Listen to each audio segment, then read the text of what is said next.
Carrera Cup Benelux. A great start from Flint Sherring, not a great start from Robert de Haan.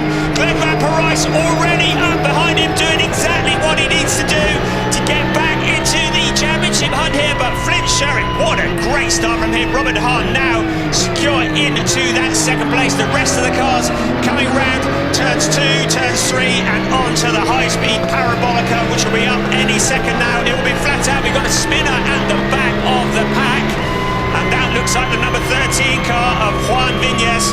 He had a difficult day in free practice yesterday and qualified kind of a little bit further back in the grid than what he would have expected. But look at this, now a challenge for the lead already into the hairpin, and Robert de Haan challenging Flint Sherring. So we have another look, and he's done it. So Robert de Haan making progress early on around that tricky hairpin, taking the position away from Flint Sherring. Glenn van Parijs also in there as well, challenging hard. So somebody with a massive lock-up into the corner. The hairpin, it's a great opportunity for overtaking, but also an opportunity for an all-to-come unstart. But look at this, Robert de Haan having taken the lead from Flint Sherring on the opening lap. Glenn van Parijs into third place, and the rest of the cars coming through. Number 77 of Paul Meyer dropping back slightly as well in towards the Sachs curve and out to complete the first lap. It looks like everybody has made it, because Juan Viñas has joined at the back of the pack, albeit a long way back. But look at that, Robert de Haan, what a rapid pilot he is at just 16 years old, the youngest driver in the field, and he is leading the way from Flint Sherring. Glenn van Parijs up into third place. Rick Kern also there as well, also challenging. There's a driver going wide out of turn 17. So an incident involving car 13 in turn 2 is noted. The stewards are looking at that. Ariel Levy, the number 87 car, moving up past Rick Kern. So Ariel Levy challenging for that fourth place. And now Rick Kern coming back at him. It's Ariel Levy, the driver from Israel, with the rainbows on the end plates of his rear wing. Now under pressure, he stole that position past Rick Kern, and now he is being under attack himself as he tries to get past, but he's holding on now out of the hairpin. The cars are running side by side, a little bit of contact. Levi and Kern running side by side into the corner, and Rick Kern has taken that position back. So into the hard braking and a lock up into the corner, and a bit of contact going deep into the corner. Everybody keeps going, pointing in the right direction. So a lot of drama early on this race for the first of the weekend for the Porsche Carrera Cup Benelux. The cars now just sorting themselves out. A lot of jostling positions further back, but it's Robert de Haan who leads the way from Flint Sherring. Glenn van Parijs, a battle that has been raging between Rick Kern and Ariel Levy, and then Dirk Schuiten and Micah Stanley. But a 5-second time penalty for Dirk Schuiten, so he's running in 6th at the moment, but a 5-second time penalty for a jump start. So the stewards have seen that this happened at 5 seconds. That is going to drop him a long way back with the cars running so close together.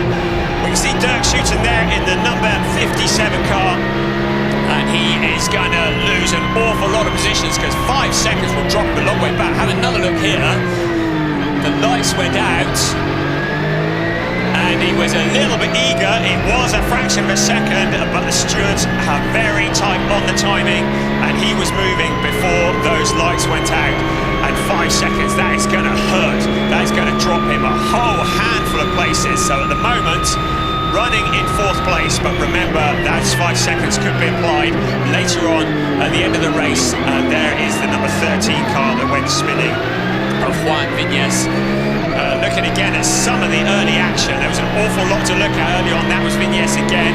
Look at the spin for him, and that was out in turn 3, and this was the move. Robert de Haan went to the inside of Flint Sherring.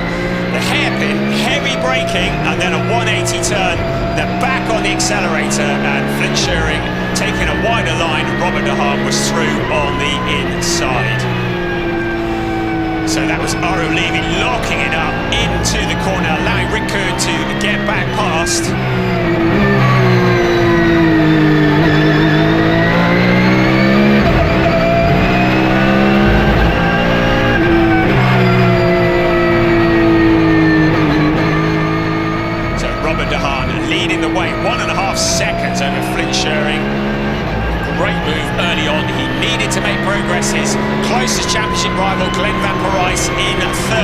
place.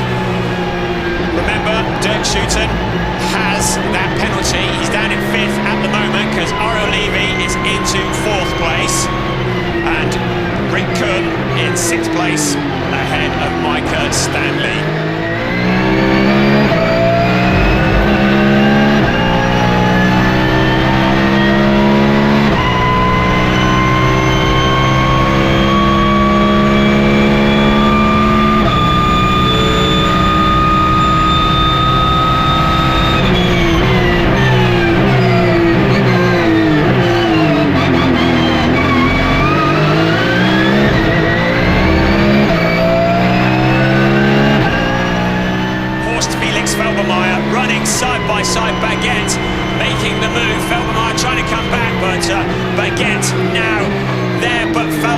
Challenging for the position, under braking, trying to go the long way round the young Felbermeyer, though goes deep into the corner. That takes all of the pressure off Bertrand Baguette and allows Sam de Jonge through as well.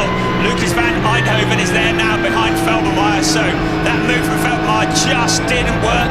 He was monstering the Baguette Porsche into turn 8 under the braking and then going deep into the corner. Rejoining, having lost positions to Sam de Jonge and Paul Meyer. Flint Schuring having a big moment, so Flint Schuring spinning out. It looks like he just got onto the curb. The number 16 car getting turned around. He's into the gravel trap. Has he managed to keep it going? What a shame, our pole sitter. And it looks to me as though he could be stranded.